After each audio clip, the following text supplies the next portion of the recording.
할렐루야. 하나님께 예배하는 여러분들을 나사렛 예수 이름으로 환영하고 또한 축복합니다. 놀라우신 하나님의 은혜와 평강이 늘 함께하기를 바라며 다시 만나서 예배하는 그날까지 주의 지키심이 충만하기를 축원합니다. 찬송가 299장입니다. 하나님 사랑은.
함께 대하실 하나님 말씀은 빌립보서 1장 20절과 21절 2절 말씀입니다.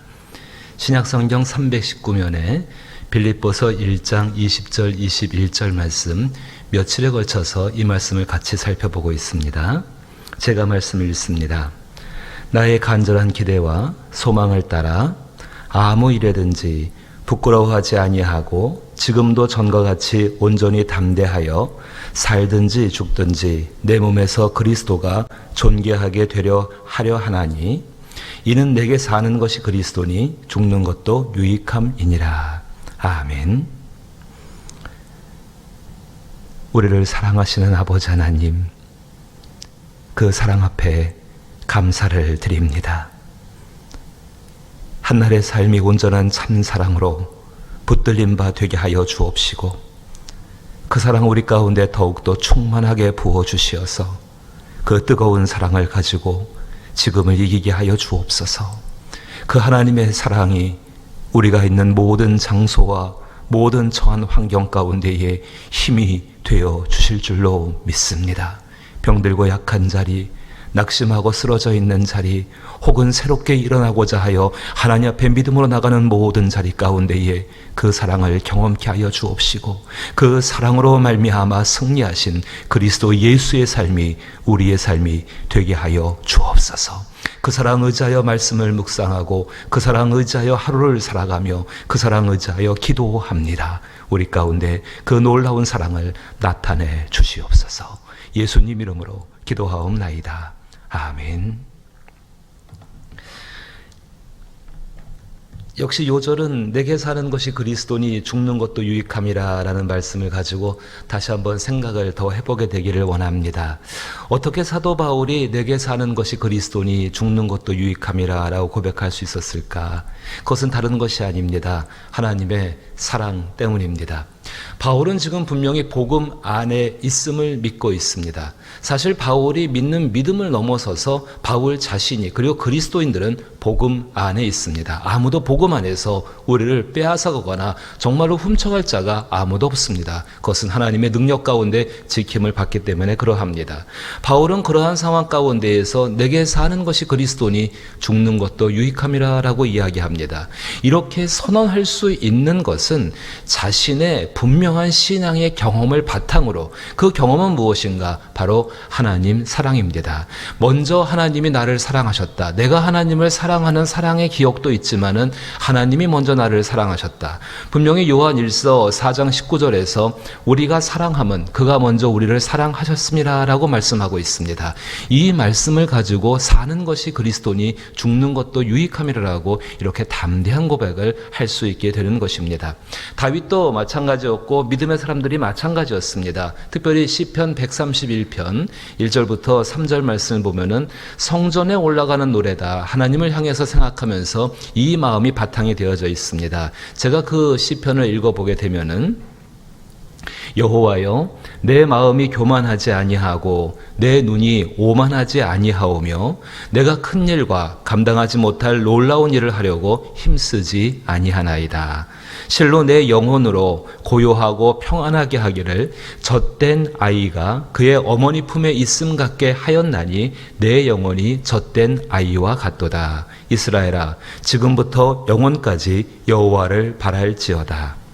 아이를 잉태하고 그 아이를 출산하고 그 아이를 길러가는 그 어머니, 먼저의 사랑이 있었던 것이죠. 그 사랑을 의지하고 그 사랑을 기억하며 그 사랑을 가지고 사는 것이 그 다음에 태어난 자녀들의 모습 아니겠습니까?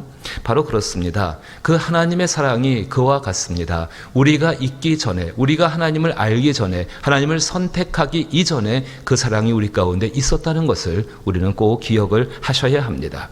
하나님의 사랑은, 그 하나님의 사랑을 묵상하고 그 하나님의 사랑을 생각할 때에 우리는 정말로 사도 바울처럼 모든 일들, 그 일들에 대한 결과로부터 자유하고 평안함을 얻어갈 수 있다는 것입니다. 바울은 지금 분명히 복음 안에 있습니다. 그 믿음 안에서 경험한 하나님의 사랑은 삶의 결과가 주는 두려움으로부터 자유를 얻게 합니다. 정말로 하나님의 사랑만이, 그 사랑만이 우리 가운데 있는 두려움들을 쫓아내게 되어집니다. 연이어서 요한일서 4장 18절 말씀 가운데에는 사랑 안에 두려움이 없고 온전한 사랑이 두려움을 내쫓나니 두려움에는 형벌이 있음이라.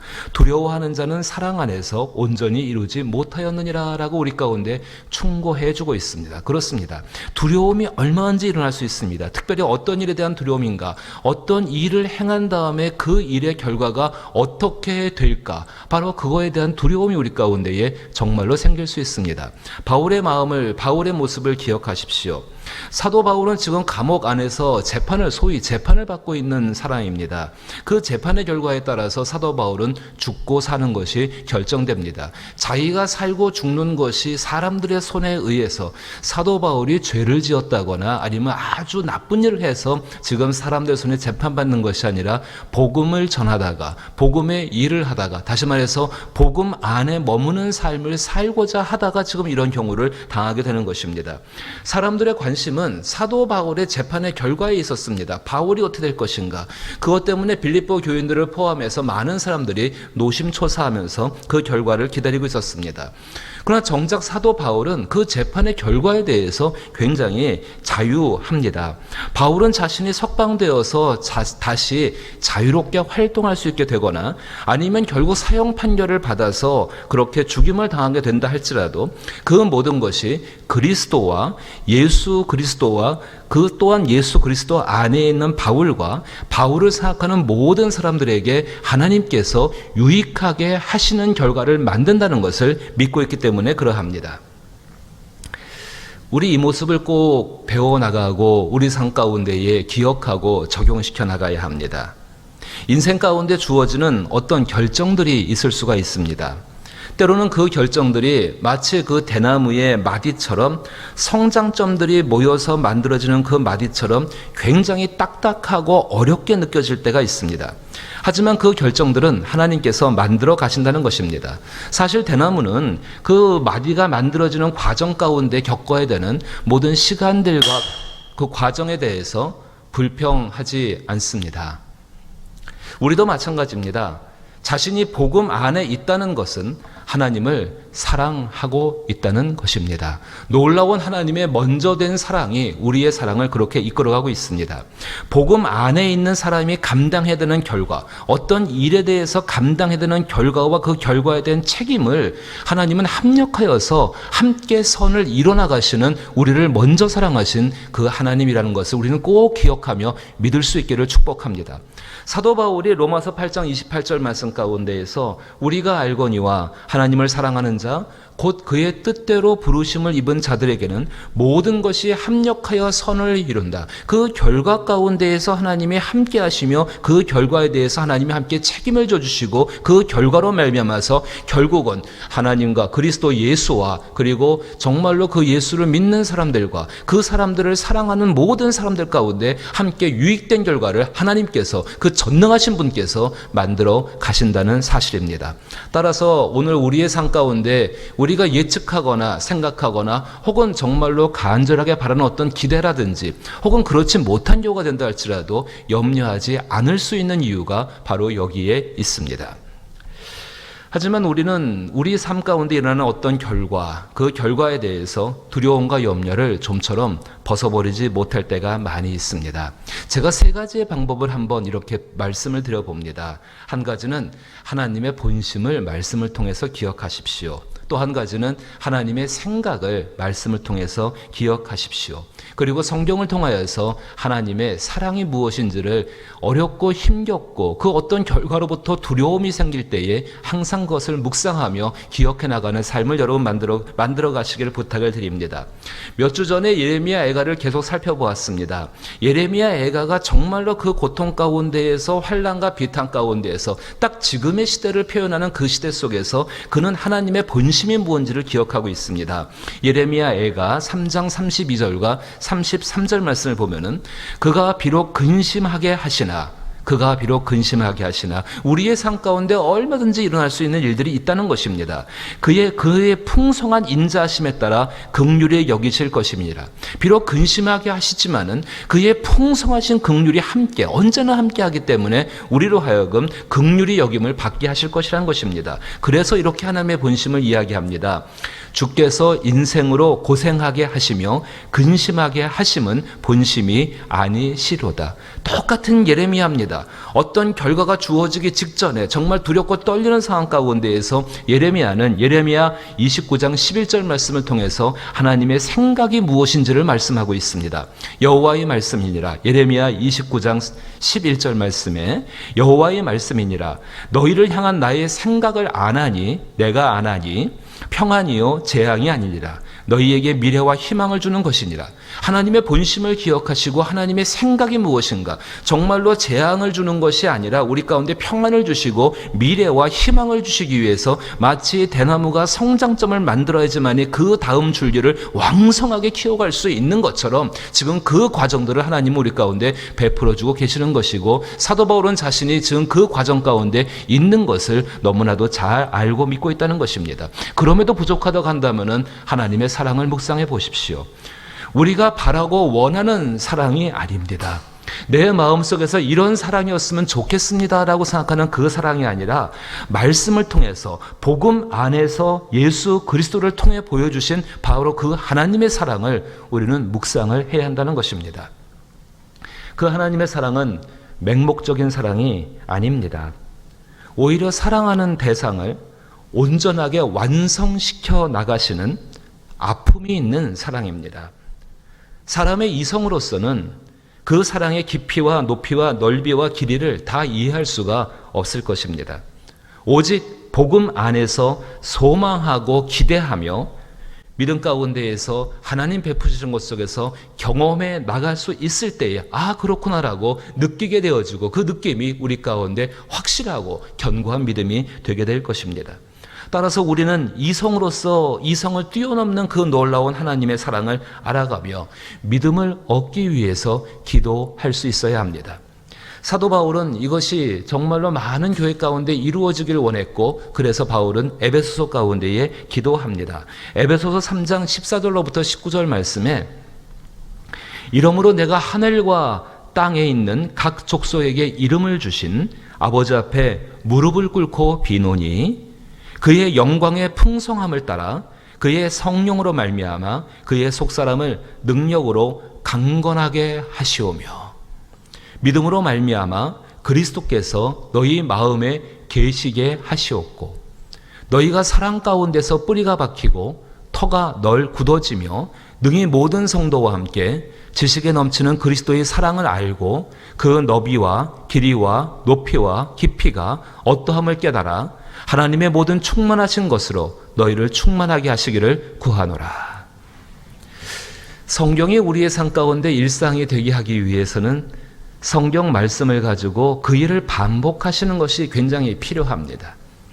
이것이 세상 사람들이 보기에는 미련하다 보인다 할지라도 우리는 복음 안에서 그 일들을 통해서 하나님의 능력이 나타나는 것을, 또 하나님의 기이한 사랑이 베풀어지는 것을 경험할 수가 있습니다. 에베소서 3장 14절 19절 말씀, 13장 14절로부터 19절 말씀, 바울이 정말로 복음 안에서 모든 결과에 대해서 자유함을 얻었던 바울의 그 믿음, 예수 그리스도 안에 있다는 그 믿음으로 말미암아 이렇게 기도해서 그 놀라운 하나님의 사랑을 경험했던 그것처럼 오늘 우리도 그 말씀을 붙들고 기억하시면서 기도할 수 있게 되기를 부탁을 드립니다. 외우지 못한다고 하신다면, 외울 수 있으면 참 좋겠지만은요, 사실 좀 어려울 때도 있지요. 외우지 못한다고 한다면은 기도하는 중에 이 말씀을 펴놓으시고 눈을 뜨시면서 하나님, 이렇게 사도 바울이 간구해서 정말로 수천 년간의 역사 가운데 그의 교회에 하나님의 사랑을 아는 것이 풍성했던 것처럼 오늘 우리의 삶에도, 우리의 가정에도, 우리의 교회에도, 그리고 이 나라와 이 민족 가운데에도 하나님을 바라고 소망하는 모든 자리 가운데에 주의 사랑이 풍성해지고 알며 믿게 해달라는 역사가 있게 해달라고 기도할 수 있는 저와 여러분 되기를 부탁을 드립니다. 기도함으로 험한 인생길에서 넘치도록 풍성하게 하시는 하나님의 기이한 사랑을 우리는 경험해 나갈 수가 있습니다. 시편 17편 6절과 7절 말씀 보게 되면은 다윗이 그 경험을 고백합니다. 하나님이여 내게 응답하시겠으므로 내가 불러싸오니 내게 귀를 기울여 내 말을 들으소서. 죽게 피하는 자들을 그 일어나 치는 자들에게서 오른손으로 구원하는 신은 주여 주의 기이한 사랑을 나타내소서. 어떤 일에 대한 결과가 우리를 두렵게 하고 있습니까? 혹은 그 결과로 인해서 감당할 어떤 것들이 우리를 두렵게 하고 있습니까? 그로 인하여 낙심된 마음이 혹여라도 생각나고 있습니까? 혹여 우리의 상황이 꼼짝달싹하지 못하는 이 사도 바울같이 자기의 모든 것이 사람들 손에 의해서 주장되는 것처럼 느껴지고 있습니까? 그렇지 않습니다. 우리는 복음 안에 있는 사람들이고, 그리고 우리는 여전히 그 복음 안에서 놀라운 사랑을 나타내시는, 먼저 사랑하신 그 사랑을 나타내시는 하나님과 함께 있음을 믿을 수 있기를 주의 이름으로 축복합니다. 낙심하지 마시고 기도하십시오. 기이한 하나님의 사랑에 대한 경험이 너무나 쉽게 결박되는 어떤 일들에 대한 결과로부터 분명히 자유함을 얻게 되어지고 오히려 그것을 다스릴 수 있는 하나님의 능력과 함께 살아가는 사람들이 될 줄로 믿습니다. 그 은혜를 누리시는 저와 여러분 될 수 있기를 주의 이름으로 축복합니다. 주기도문으로 예배 마칩니다. 하늘에 계신 우리 아버지여, 이름이 거룩히 여김을 받으시오며 나라의 임하옵시며 뜻이 하늘에서 이룬 것 같이 땅에서도 이루어지이다. 오늘날 우리에게 일용할 양식을 주옵시고 우리가 우리에게 죄 지은 자를 사하여 준 것 같이 우리 죄를 사하여 주옵시고 우리를 시험에 들게 하지 마옵시고 다만 악에서 구하옵소서. 대개 나라와 권세와 영광이 아버지께 영원히 있사옵나이다. 아멘. 자기 자신, 그리고 사랑하는 가족들, 특별히 연약한 우리 자녀들이 복음 안에 있음을 믿게 해달라고 기도하는 것은 굉장히 중요한 일입니다. 우리의 의지로도 믿을 수 있겠지만은 그 의지는 너무나 연약합니다. 하나님의 놀라운 능력 가운데 하나님의 선물인 복음 안에 있음을 내가 믿게 하여 주옵소서라고 기도하기를 부탁드리고, 또 그 안에서 하나님의 기이한 사랑, 그 도우시는 사랑, 그 놀라운 사랑을 날마다 경험케 하여 주옵소서. 구할 수 있는 저와 여러분 되기를 부탁을 드립니다. 그 일로 말미암아 어떤 일에 대한 자유함을 얻을 수 있기를 축복하며 주신 기도의 제목을 가지고 함께 기도할 수 있기를 부탁합니다. 기도합니다.